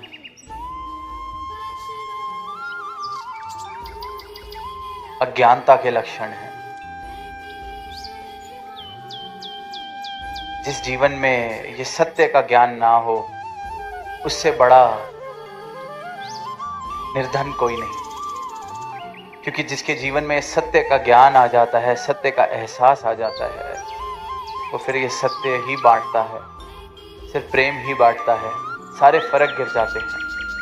हम दुनियावी तौर पर देखते हैं कि कोई छोटी सी एक कोली में, छोटी सी घर में अगर रह रहा हो, बहुत छोटा घर किसी का हो, तो हम सांसारिक दृष्टि से कह देते हैं कि निर्धन है। छोटा सा घर है, इसका पास घर भी नहीं है, पूरा लेट भी नहीं सकता अपने घर में। पर जो इंसान खुद को इतनी दीवारों में बांध ले, जात की, नस्ल की, नर नारी की, भाषा की, रंग की, सोचें वो कितनी छोटी सी एक कुटिया में रह रहा है। सिर्फ और सिर्फ दीवार खड़ी कर ली है जिसने अपने पास, अज्ञानता के कारण। असली निर्धन वो हुआ। तो ये सारी दीवारें हटाकर इस विशाल परमात्मा को प्राप्त कर कर, असीम को प्राप्त कर कर, अपनी भी जो अवस्था निर्धनता वाली है उसको राम नाम धन दे दें, असीम दौलत प्राप्त कर लें, ताकि इस जीवन में सिर्फ और सिर्फ एक सत्य के साथ मेरा नाता बना रहे। और इस सत्य को आधार बनाकर, इस ब्रह्म ज्ञान को आधार बनाकर जब जीवन जिया जाता है, तो जो ये मिट्टी के ढेर भी हम बना रहे हैं, इकट्ठे कर रहे हैं, इनके साथ भी बड़ा खूबसूरत सा एक रिश्ता बन जाता है। बड़े हैं तो मुबारक, कभी थोड़ी सी कोई और मिट्टी ले गया उस मिट्टी के ढेर में से, तो भी वो चुभता नहीं, क्योंकि पता है मिट्टी है। जब उसी को सब कुछ मान लेते हैं तो बड़ा दुख होता है कि कोई मेरा एक दाना भी कैसे ले गया, एक पैसा भी कैसे ले गया। मिट्टी है, यहाँ पड़ी थी वहाँ पड़ी है। ये अवस्था बन जाती है, आसक्ति का भाव छूटने लगता है, क्योंकि सच्चाई समझ आ जाती है कि ये तो मिथ्या है। इसके साथ रिश्ता बना भी लिया तो मैं ही मूर्ख था, जाना तो इसने है। आज कोई नहीं लेके गया, जिस दिन ये यात्रा खत्म होनी है तब तो सब यहीं छूट जाना है। तो इस सत्य का एहसास जिस जीवन में आ जाए, वो जीवन धनवान है, असली धनवान है, सही मायनों में धनवान है। तो अंत में वही कबीरदास जी की पंक्तियां कि कबीर सब जग निर्धना, धनवंता नहीं कोई, धनवंता सो जानिए जिस पे राम नाम धन होए। प्रेम से कहना। संत सेवा का महत्व। साथ संगत जी, आइए जानते हैं इस विचार के माध्यम से। साथ संगत जी, संत सेवा का विशेष महत्व आध्यात्मिक, मानसिक और सामाजिक स्तर पर होता है। संत, साधु और महात्मा वे होते हैं जो अपने जीवन को परमात्मा की भक्ति, सत्य और मानवता की सेवा में समर्पित कर देते हैं। उनकी सेवा करने से व्यक्ति को आध्यात्मिक लाभ, मानसिक शांति और सकारात्मक ऊर्जा प्राप्त होती है। संतों की संगति और सेवा से व्यक्ति के भीतर शक्ति भाव और सत्कर्मों की प्रवृत्ति बढ़ती है। वे ईश्वर के सच्चे उपासक होते हैं, इसलिए उनकी सेवा करने से भगवान की कृपा प्राप्त होती है। संतों का आशीर्वाद जीवन में शुभता और शांति लाता है। संतों की सेवा करने से मन की चंचलता और नकारात्मकता दूर होती है। उनके सत्संग से जीवन की सही दिशा और उद्देश्य का ज्ञान होता है। सेवा भाव से अहंकार कम होता है और विनम्रता आती है। संत समाज में धर्म, संस्कृति और नैतिक मूल्यों की रक्षा करते हैं। उनकी सेवा करने से हमारी प्राचीन परंपराएं जीवित रहती है। वे समाज को सही मार्गदर्शन देते हैं और नैतिक शिक्षा प्रदान करते हैं। शास्त्रों में कहा गया है कि संतों की सेवा से जन्म जन्मांतर के पाप नष्ट हो जाते हैं। यह मोक्ष का मार्ग प्रशस्त है और व्यक्ति को ईश्वर के निकट ले जाता है। संतों की सेवा साक्षात नारायण की सेवा मानी जाती है। संत केवल ईश्वर की भक्ति ही नहीं सीखते, बल्कि समाज में प्रेम, एकता और सेवा का संदेश भी देते हैं। उनकी सेवा से जरूरतमंदों, गरीबों और पीड़ितों की सहायता का अवसर मिलता है। संत समाज में शांति और सद्भावना फैलाते हैं। संत सेवा केवल एक धार्मिक कर्म नहीं, बल्कि एक महान मानवीय कर्तव्य है। इससे न केवल व्यक्ति का आध्यात्मिक उत्थान होता है, बल्कि समाज में भी सकारात्मक परिवर्तन आता है। इसलिए हमें संतों की संगति में रहकर उनके उपदेशों का पालन करना चाहिए और यथासंभव उनकी सेवा करनी चाहिए। सत्संगत जी, संत सेवा का महत्व एक बहुत ही सुंदर साखी के माध्यम से आप जी के चरणों में गुरु नानक देव जी और अन्य महान संतों ने संत सेवा को सर्वोच्च स्थान दिया है। उनके उपदेशों में संतों की संगति और सेवा को मोक्ष और आत्मिक शांति का साधन बताया गया है। लंबी साखी के माध्यम से हम संत सेवा के महत्व को और गहराई से समझ सकते हैं। सत्संगत जी, एक बार की बात है, राजा जनक जो अपनी धार्मिकता और ज्ञान के लिए प्रसिद्ध थे, एक प्रश्न में उलझ गए। उन्होंने सोचा कि संसार में श्रेष्ठ सेवा कौन सी है, ईश्वर की भक्ति, गरीबों की सहायता या संतों की सेवा। उन्होंने इस प्रश्न का उत्तर जानने के लिए महान संत अष्टावक्र जी के पास जाने का निश्चय किया।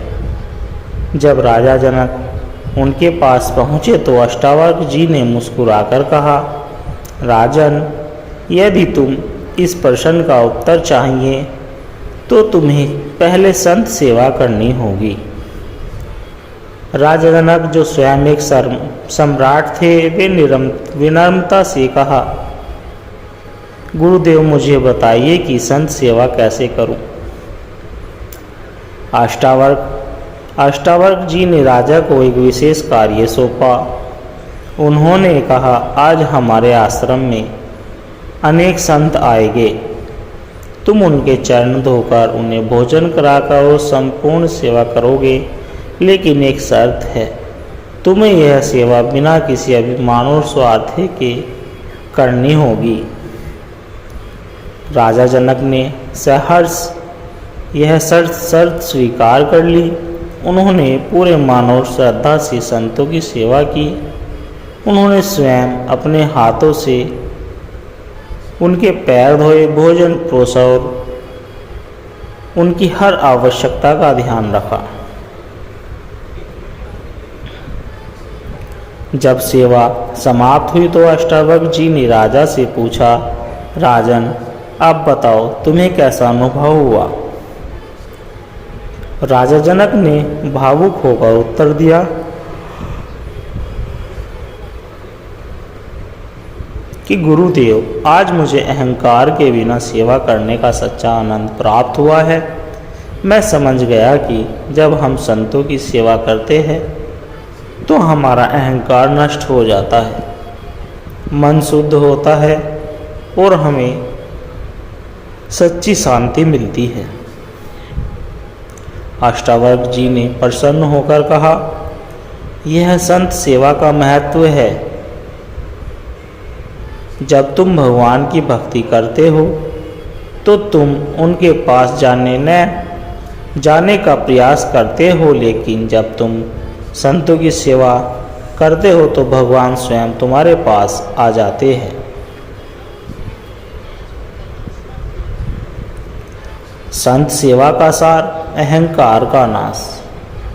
जब व्यक्ति संतों की सेवा करता है तो उसका अहंकार समाप्त हो जाता है और उसमें विनम्रता आ जाती है। संत सेवा से मन और वतन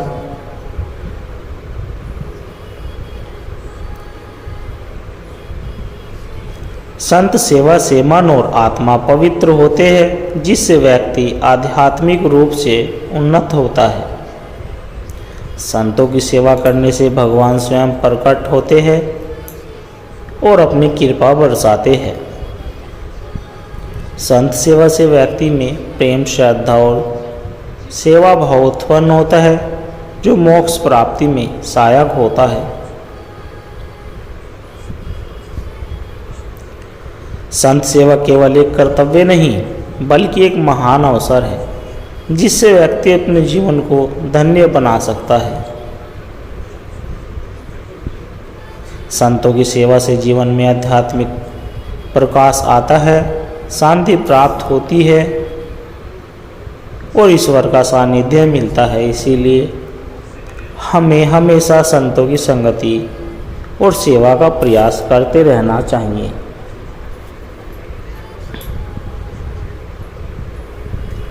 सत्संगत जी, यह कहानी एक राजा, एक संत और एक साधारण व्यक्ति की है, जो हमें सिखाती है कि संत सेवा न केवल आध्यात्मिक उत्थान का मार्ग है, बल्कि यह हमें अहंकार मुक्त बनाकर ईश्वर के करीब भी ले जाती है।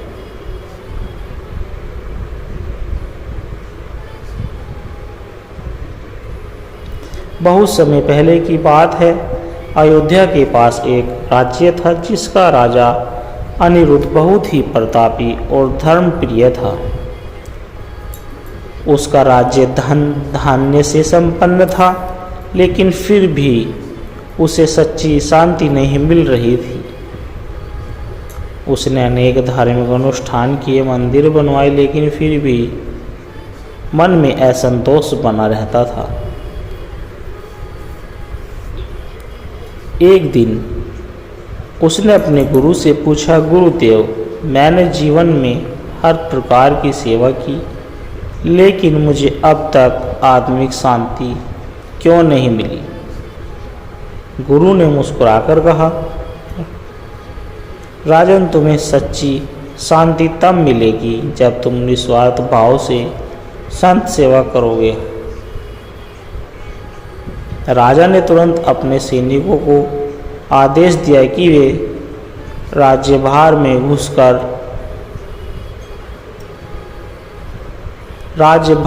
घुसकर सबसे महान संत को ढूंढ कर लाए।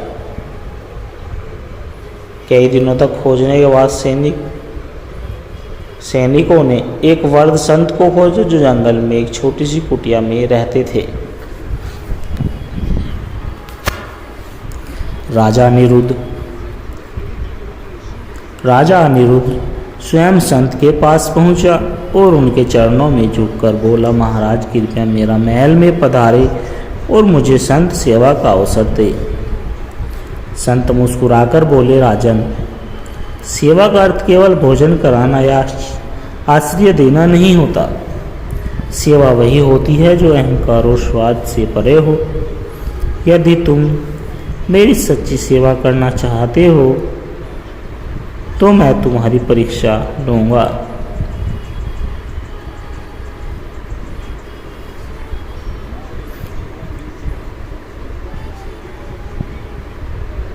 राजा अनिरुद्ध। राजा ने विनम्रता से कहा, गुरुदेव, आप जो भी परीक्षा लेना चाहते हो मैं तैयार हूँ। संत ने कहा, कल प्रातःकाल तुम एक निर्धन व्यक्ति की तरह मेरे आश्रम में आओ और मेरी सेवा करो, बिना यह बताए कि तुम राजा हो। राजा ने आदेश का पालन किया। अगले दिन वह साधारण वस्त्र पहनकर आश्रम में पहुंचा और संत के शिष्यों के साथ सेवा कार्य में जुट गया।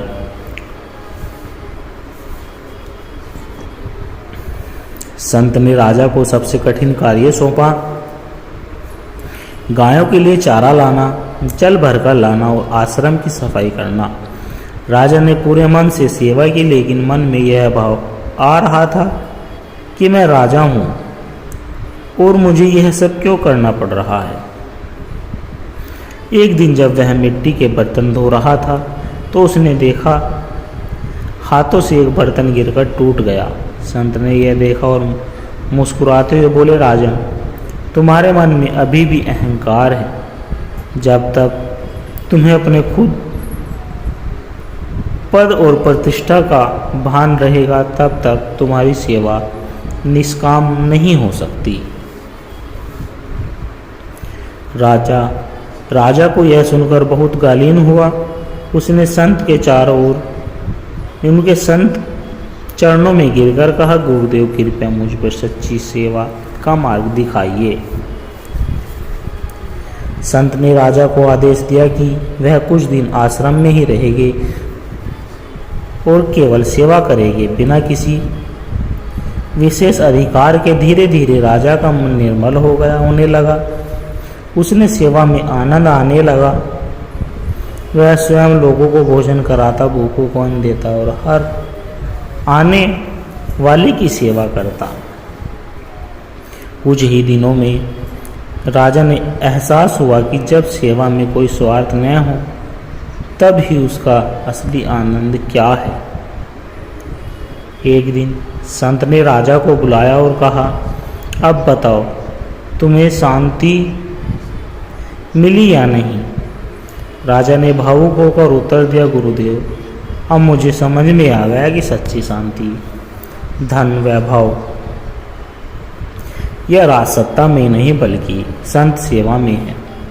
जब हम निष्काम भाव से सेवा करते हैं तो हमारा अहंकार नष्ट हो जाता है और हमें ईश्वर की कृपा प्राप्त होती है। संत ने आशीर्वाद देते हुए कहा, यही संत सेवा का महत्व है। जब तक मन में मैं और मेरा का भाव रहेगा तब तक ईश्वरी कृपा प्राप्त नहीं होगी। राजा अनिरुद्ध ने महल लौटकर अपने पूरे राज्य में संत सेवा को बढ़ाया।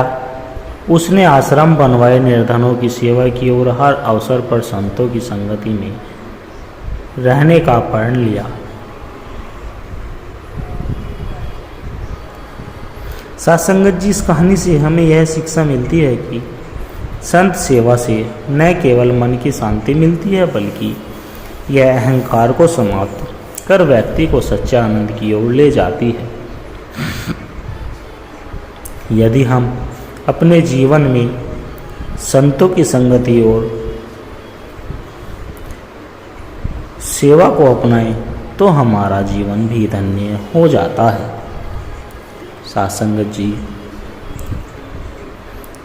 यह कहानी एक राजा की, एक भक्त और एक संत की है जो हमें सिखाती है कि सच्ची भक्ति केवल पूजा पाठ या दान देने से नहीं होती बल्कि मन की निर्मलता और निस्वार्थ प्रेम से होती है। प्राचीन काल में विक्रम नामक एक प्रतापी राजा राज करता था। वह न्यायाधीश, न्यायप्रिय और धर्मनारायण का उसने उनके मंदिर बनवाए, धार्मिक अनुष्ठान करवाए और एक प्रश्न उठा, सच्ची भक्ति क्या है? क्या मैं सच में एक भक्त हूँ? सभी विद्वानों ने राजा की प्रशंसा की और कहा, राजन, आप बहुत बड़े भक्त हैं, अपने धर्म और समाज के लिए महान कार्य किए हैं। लेकिन राजा को यह उत्तर संतोषजनक नहीं लगा। उसने सोचा, मुझे किसी सच्चे संत के पास जाकर यह प्रश्न का उत्तर पाना चाहिए। राजा विक्रम ने सुना कि जंगल में एक संत देवदास रहते हैं जो सच्ची भक्ति के रहस्य को जानते हैं। राजा स्वयं जंगल में जाकर उनके पास पहुंचा। राजा ने विनम्रता से पूछा, गुरुदेव, क्या मैं सच्चा भक्त हूँ? संत देवदास मुस्कुराए बोले, राजन, इस प्रश्न का उत्तर तुम्हें स्वयं खोजना होगा। इसके लिए तुम्हें एक परीक्षा देनी होगी। राजा ने सहर्ष परीक्षा देने की इच्छा प्रकट की।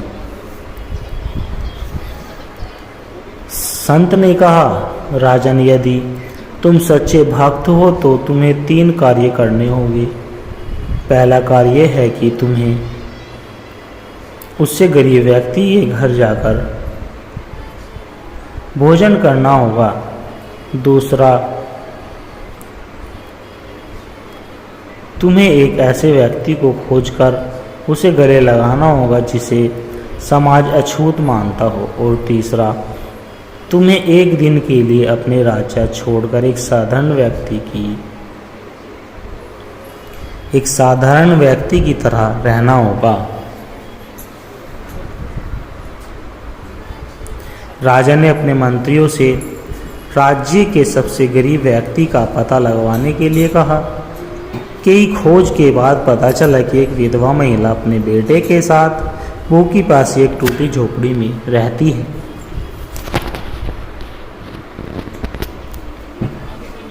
राजा उसके पास पहुंचा और कहा, माँ, क्या तुम मुझे अपने घर भोजन करा सकती हो?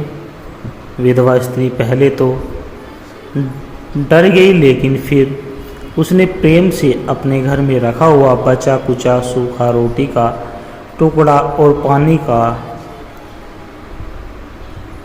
पानी राजा को परोसा। राजा ने जब प्रेम पूर्वक उस अन्न को खाया तो उसे लगा कि यह भोजन किसी भी महल के भव्य भोजन से अधिक स्वादिष्ट था। संत देवदास ने राजा को समझाया, सच्ची भक्ति का पहला गुण प्रेम और सफलता है। यह भोजन हमारे प्रेम और अहंकार को मिटाने का पहला कदम था। राजा को अब एक ऐसे व्यक्ति को गले लगाना था जिसे समाज ने छूत मान लिया हो। राजा ने बहुत खोज की, अंततः उसे एक वर्ग व्यक्ति मिला जिसे समाज ने छूने तक से मना कर रखा था। राजा ने बिना किसी झिझक के उसे प्रेम पूर्वक गले से लगा लिया। वह वर्ग व्यक्ति रो पड़ा और कहा, आज पहली बार किसी ने मुझे प्रेम से छुआ है। संत देवदास बोले, सच्ची भक्ति का दूसरा गुण समभाव है।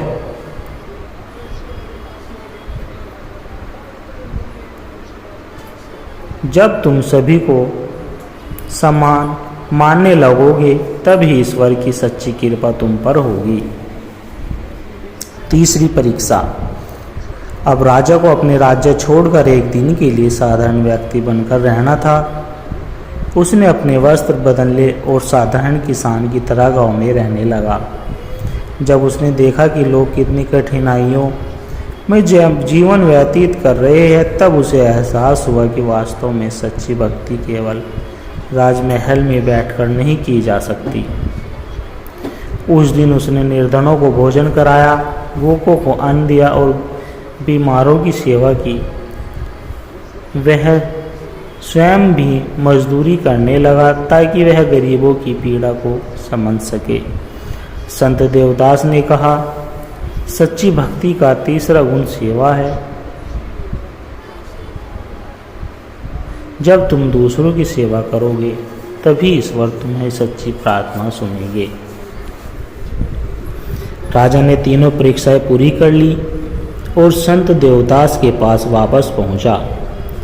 राजा ने भावुक होकर कहा, गुरुदेव, अब मुझे समझ में आ गया कि भक्ति मंदिरों में बैठकर पूजा करने या करने में नहीं बल्कि प्रेम संभाव और सेवा में है। संत देवदास ने आशीर्वाद देते हुए कहा, राजन अब तुम सच्चे भक्त बन गए हो। तुम्हारे मन में अहंकार मिट गया है, जिन्हें अब भक्ति का सच्चा स्वरूप प्राप्त हो जाता है। सात्संगत जी, इस कहानी से हमें यह शिक्षा मिलती है कि राजा विक्रम ने अपने पूरे परिवार को प्रेम, समानता और सेवा में समर्पित कर रखा। उसने न केवल अपनी प्रजा की सेवा की बल्कि स्वयं को एक विनम्र और निस्वार्थ भक्त में परिवर्तित कर लिया। इस कहानी से हमें यह सीख मिलती है सात्संगत जी की सच्ची भक्ति केवल बाहरी आडंबर में नहीं बल्कि निस्वार्थ सेवा और प्रेम समानता के भाव में निहित होती है।